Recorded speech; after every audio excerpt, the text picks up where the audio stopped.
Welcome to another deep dive. Today we're going to be looking at these excerpts you sent in from a religious study guide, the one about the crucifixion and resurrection of Jesus. Specifically from the Gospel of John, which offers such a unique perspective. Yeah, definitely. And one thing that jumped out at me was this phrase, hour of glory, which the study guide used to describe the cross. Right. But the cross was like the most shameful way to die back then. So why would John call this glorious? It seems almost like a contradiction. It is a bit of a head-scratcher at first glance, until you realize how John uses this concept of the hour throughout his Gospel. He builds anticipation with it, pointing toward a climax.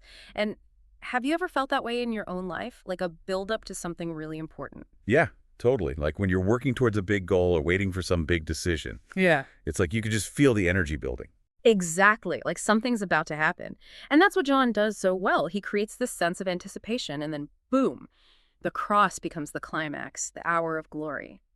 And it's worth noting that each of the Gospels presents the crucifixion differently. Matthew emphasizes fulfilled prophecy. Mark focuses on Jesus' baptism as a parallel. And Luke highlights the theme of salvation even for the criminal next to Jesus. Right, so each gospel has its own unique lens, but John's focus on the hour makes you really rethink what's truly glorious. You got it. It flips the script on how we see power and victory. Totally. Now, the study guide then jumps to the super intense interrogation scene where Jesus is standing before Pontius Pilate, the Roman governor. Oh, yeah. And there's that famous line where Pilate asks Jesus, "What is truth?" Such a heavy question. Right. And it's a question that still resonates today. I mean, think about it. We're bombarded with information constantly. Social media, news opinions. It's hard to figure out what to believe. Well, tell me about it. I spend way too much time trying to sift through it all. Yeah. And it makes you wonder, what are we basing our beliefs on? How do we even know if something's true? But get this. Pilate asks this huge question and then walks away before Jesus can even answer him. What does that say about his pursuit of truth? It makes you think he wasn't really looking for an answer. Mm-hmm. Maybe he was just trying to avoid actually dealing with the issue, which, let's be honest, we've probably all done that at some point. I have. It's so much easier to ignore something than to face it head on. But what's fascinating is that Jesus, standing right there in front of Pilate, claims to be the truth. John highlights this contrast throughout his gospel, Jesus the light and truth versus the darkness and error. It's like he's offering Pilate the answer without directly saying it. Right. Like it's not just about knowing facts, but about knowing a person. Exactly. Okay, so then the study guide goes into how Pilate keeps trying to set Jesus free. Right. He appeals to the crowd's mercy. He even offers to release Barabbas, this notorious criminal. Yeah. But every attempt fails. And then we get this vivid scene where Jesus is mocked as a king. They put a crown of thorns on his head and dress him in this purple robe. John intentionally draws a parallel between this scene and John the Baptist's earlier statement, "Behold the Lamb of God." Like he's saying, this is it. This is what you've been waiting for, but you're completely missing it. It's a powerful image. And so ironic, you've got a pagan ruler desperately trying to save Jesus, while the religious leaders, the ones who are supposed to know the scriptures, are the ones calling for his death. Oh, yeah. Totally ironic. And honestly, it raises a tough question for us. What does this say about misplaced priorities and blindness to truth? It could happen to anyone. You know those times when you're so convinced you're right about something, but then you realize you were totally missing the bigger picture? All the time.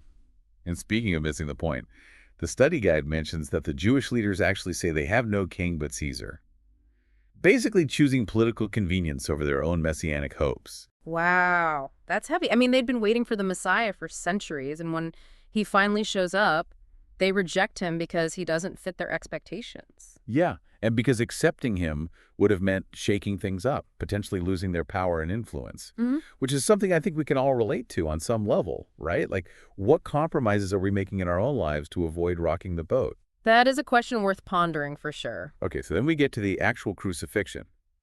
Pilate writes the inscription, "Jesus of Nazareth, the King of the Jews," even though the Jewish leaders are totally against it. And the study guide makes this interesting observation that this inscription wasn't just a random label, it was a declaration of Jesus' true identity, even in this moment of defeat. So even on the cross, he's being enthroned. It's like John is saying that true power doesn't look like what we think it does. Exactly. It completely flips our human understanding of power and authority on its head. And then we have that really tender scene where Jesus entrusts his mother to the disciple John, and finally he says, "It is finished." Those words carry so much weight. The study guide points out that the Greek word tele which is used here, implies way more than just relief that the suffering is over. It speaks of completion of a task fully accomplished, a purpose fulfilled. So it's not just about his physical death, but about the completion of his entire mission, everything he came to do. So the question is, what does this phrase, "it is finished," mean for us today? What does it mean that Jesus' work is truly finished? That's the question, isn't it? It goes to the very heart of what we believe. Okay, so the study guide then shifts gears to the empty tomb. Right. Mary Magdalene arrives first, finds it open, and runs to tell Peter and John. And they all come running. John sees the linen cloths and seems to get it, but Mary is still weeping because she doesn't understand. Then she sees two angels inside the tomb, and then she sees Jesus himself. But she doesn't recognize him at first. She thinks he's the gardener. I love this part. It's so human. Even after everything she's witnessed, she's still struggling to grasp what's happening, but then Jesus just says, "Mary," and boom! Suddenly everything clicks. It's like that one word changes everything for her. There's such power in a name. Oh, absolutely. It's Yeah. about being truly seen and known by another person. It reminds me of those moments in life when I've felt lost or confused, and then suddenly something clicks, like a light bulb goes off. And for Mary, this realization leads to action. Now her mission is to tell the disciples that Jesus has risen. Which ties into what Paul writes in 1 Corinthians. He basically says that if Jesus wasn't resurrected, Christian faith is meaningless. The whole thing hinges on this moment. It does. Everything we believe, everything we hope for hinges on the truth of the resurrection. Now, before we get to the final reflections in this study guide, there's this modern story about a guy named Kingston who was struggling with addiction. Right. He found support and a sense of belonging in the Bethel church community. He's still on his journey, but he's found people who understand his struggles and are walking alongside him. It's a powerful example of what it means to behold the man in a real practical way. And I think it's amazing that this study guide mentions the 13th Sabbath offering, which is supporting the Bethel Church. It's a real, tangible connection for anyone who might be touched by Kingston's story. It is amazing how these threads connect, the ancient narrative of Jesus's death and resurrection, this modern-day story of Kingston's journey, and the chance for people to get involved and support this work. It's all connected. It shows how Jesus' life and message still impact people's lives in such profound ways, even centuries later. So for the final part of this deep dive, let's look at some of those concluding reflections from the study guide. What stood out to you? Well, the study guide really emphasizes the contrast between Pilate's worldview and Jesus's. Pilate was all about power control, maintaining his position, while Jesus was focused on truth, love, self-sacrifice. It's a reminder that our priorities can get so messed up sometimes. We can miss what truly matters. It's so easy to get caught up in the wrong things. It is. The study guide also challenges us to really listen for God's answers, not just in our heads, but in our hearts, in those quiet nudges we get from our conscience, and even the stories of those around us. Like we need to be open to hearing truth wherever it comes from. Yeah. Requires a bit of humility, letting go of our own agendas. And speaking of challenging assumptions, the study guide ends with this thought-provoking question about 1 Corinthians 15.18, which seems to suggest that those who die in Christ have perished. Oh, yeah. That verse always makes me stop and think. It seems to contradict the idea that we go to heaven right after death. It does, and I think that's a good place for us to pause and let our listener process everything we've covered so far. We've gone deep, but there's still so much to explore. We'll pick up this deep dive in our next part and unpack even more of the symbolism and meaning of Jesus' death and resurrection. I can't wait. Welcome back to your deep dive. Last time we were exploring those fascinating excerpts you sent from a religious study guide, the one focusing on the crucifixion and resurrection of Jesus, specifically from the perspective of John's Gospel. Yeah, we covered so much. We talked about the hour of Glory Pilate's encounter with Jesus, and even that scene where Jesus gives his mother to the disciple John to take care of. And honestly, I'm still thinking about that question from the study guide about Jesus' work being finished. It's a lot to process. Oh, it is. It really is. There are so many layers to it. But before we go too deep into that, I want to circle back to something we talked about earlier. That scene where Jesus is mocked and paraded in front of everyone. John intentionally connects that back to when John the Baptist said, "Behold the Lamb of God." Yeah. And you were saying that it's like John is saying, look, this is what you've been waiting for, but you're totally missing it. Yeah, exactly. And it all comes back to this idea of irony, which John uses a lot in his gospel. On the surface, it seems ridiculous to call a crucifixion an enthronement, to call a man dying on a cross a king. But John is pushing us to see things differently, to look beyond the obvious and find a deeper meaning. It's like he's showing us our own assumptions and saying, are you sure you know what real power looks like? It makes me think of that saying, The last shall be first and the first last. John's gospel really turns our ideas about power and victory upside down. Absolutely. And it makes me wonder, how does our culture today get this idea of power wrong? What are we chasing after that might actually be leading us in the wrong direction? That's a good question. I think we often think of power as things like money, status, having influence. We see people who have those things, and we think they must be powerful.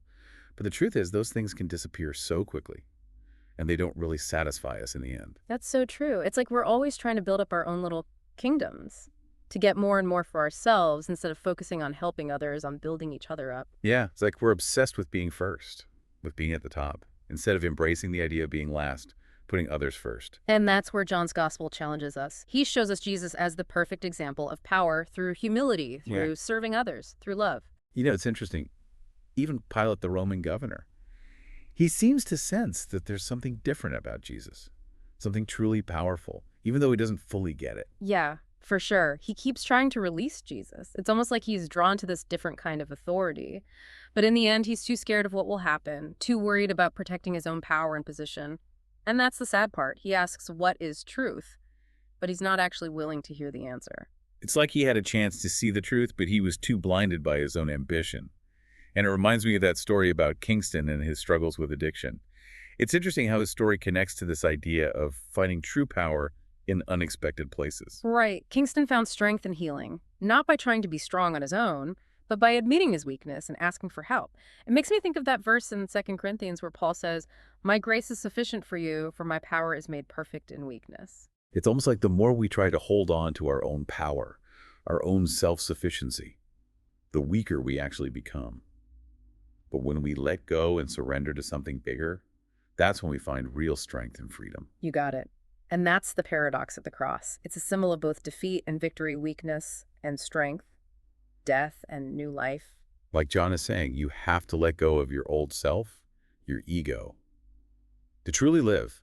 Honestly, that really speaks to me, especially when I think about some of the things I've struggled with. Yeah, I think it speaks to all of us in some way. We all have to deal with our own limits with trying to control things that we can't. And it's only when we let go and surrender to something bigger than ourselves, whether that's God or love or community, that we find real peace and meaning. And that brings us back to those words. It is finished. It's not just about the end of Jesus's pain. It's about his mission being complete, his purpose fulfilled. So the question for us is, what does that mean? What does it mean that the work is finished? That's a huge question. It's something each of us needs to wrestle with, but I can share a few thoughts. First, I think it means that we don't have to work to earn God's love or acceptance. It's already ours, freely and fully, through what Jesus did. It's like we can stop trying to climb that ladder and just rest, knowing that we're already at the top. Already loved and accepted. Yeah, exactly. And second, I think it means that we're free to live our lives, not out of fear or obligation, but out of love and gratitude. We're free to embrace our weaknesses, to serve others, to make a difference in the world without feeling like we have to prove ourselves or earn our salvation. Like we can finally breathe and say, okay, I'm enough, I'm loved, I'm free. And that freedom lets us really live to love to give without holding back. That's it. That's the beauty of the gospel message. It's not a bunch of rules to follow. It's an invitation to a new way of being, a new way of seeing ourselves and the world. And that new way is rooted in love, in grace, in the truth that we are loved deeply and without conditions, no matter what. Totally. And that's what Kingston found in that Bethel church community. He found a place where he was accepted for who he was. He didn't have to pretend or try to be someone he wasn't. He found people who loved him through his struggles, who helped him see his own worth and dignity. And that's so powerful. That's what we all want deep down, right? That feeling of belonging, of being seen and loved for who we truly are. Absolutely. And it makes me think of that scene at the empty tomb where Mary Magdalene finally recognizes Jesus when he says her name. It's such a beautiful moment, and it shows us the power of being truly known and loved. It's like in that moment, her whole world is made right. Her identity is affirmed, and that's grace, right? Yeah. It doesn't condemn us for our past or our mistakes. It meets us where we are and says, you are loved, you are worthy, you are enough. That's beautiful, and it brings us to this idea of resurrection, not just of Jesus's physical body, but of our own hearts and minds. It's about letting go of old ways of thinking, old patterns of behavior, and embracing a new way of life, a life based on love, forgiveness, and hope. It's like we're being invited to share in that resurrection, to experience that same transformation. And that takes us to the next part of the story. Mary Magdalene runs to tell the disciples that Jesus is alive. Right, and that's where the story takes a whole new turn. Welcome back to this deep dive. We're in the final stretch of looking at these study guide excerpts about the crucifixion and resurrection from John's Gospel. And last time we left off with Mary Magdalene running to tell everyone that Jesus was alive. It's such a huge turning point. It really is. Yeah. Like the whole story changes if Jesus had just stayed in the tomb. But the fact that he's alive, well, that changes everything. Definitely. The study guide even points out how this connects to what Paul writes in 1 Corinthians. He practically says, if Jesus didn't come back, then the whole Christian faith is pointless. Wow. Yeah, it makes the whole thing fall apart. But this idea of resurrection, it goes deeper than just Jesus physically coming back to life, doesn't it? For sure, John doesn't just ignore the physical side of it, but he's also pointing to a spiritual resurrection. It's about being transformed, about new life showing up in surprising ways. It makes me think about Mary at the tomb. She doesn't even recognize Jesus at first. She thinks he's the gardener, but then he says her name, and it's like everything suddenly makes sense. That's such a great image. And you know, this whole thing about not recognizing Jesus, it's not just a Mary thing. I think we all have those moments where we miss seeing God in our everyday lives. You know, those times when we're so stuck in our own way of seeing things that we miss what's right in front of us. Yeah, like we're waiting for some big, amazing thing, and we miss all the little miracles happening all around us. Maybe we're so busy thinking about what we think God should be doing that we miss what he's actually already doing. That's exactly it. We get so caught up in our own plans, our own ideas of how things should be, that we don't see all the beauty and wonder that's already there. It reminds me of those times when I'm totally stressed out, and then I see a gorgeous sunset or I hear a bird singing, and it's like this little reminder that there's something bigger at work, something beyond my own worries. It's like those moments help us snap out of our own narrow view and see the world in a new way. And maybe that's what the resurrection is all about. It's about seeing things differently, about finding God in the ordinary things, about seeing the amazing in the everyday stuff. I love that. It makes me think about how we started this whole conversation with that crazy idea of the cross being Jesus's hour of glory. It sounds like a contradiction, right? This symbol of torture and death being a moment of victory. But the more we've talked about it, the more I'm seeing how it actually makes perfect sense. Yeah, because real power, real glory, Yeah. it doesn't look like what everyone else tells us it should look like. It's not about being in charge or being the best. It's about humility, about putting others first, about love that's willing to go all the way. And that's exactly the kind of power that Jesus shows us on the cross and in his resurrection. He doesn't beat death with force or violence. He does it with love, with surrender, with being willing to give everything for others. It's like he's showing us a totally different way to live, a way that's based on compassion and putting others first, a way that leads to real freedom and happiness, both for ourselves and for everyone around us. And I think that's what really hit home for Kingston in his story. You know, he was stuck in addiction, trying to find happiness and all the wrong things. But then he found a community, a place where he felt real love and acceptance. And that's what helped him break free. That's what gave him the strength to start healing. It's like his story is a modern version of the resurrection story. It shows how powerful love and grace can be. It reminds us that no matter how broken or lost we feel, there's always hope. There's always a chance for a new beginning. I agree. And I think that's a great message for everyone listening. Yeah. So as we wrap up this deep dive, I want to thank you for taking us through all of this and helping us connect it to our own lives. It's been my pleasure. And to everyone listening, thank you for sharing these excerpts with us. I hope this is giving you some new insights into John's gospel and how much it still matters today. We hope you'll keep thinking about these ideas. Keep wrestling with the questions that come up, and keep looking for that power of love and grace in your own life. And remember, even when it feels like there's no hope, there's always a chance for new life. Just like that empty tomb, our lives can be full of the promise of resurrection, of a future full of possibilities. That's a beautiful thought. Until next time, keep diving deep.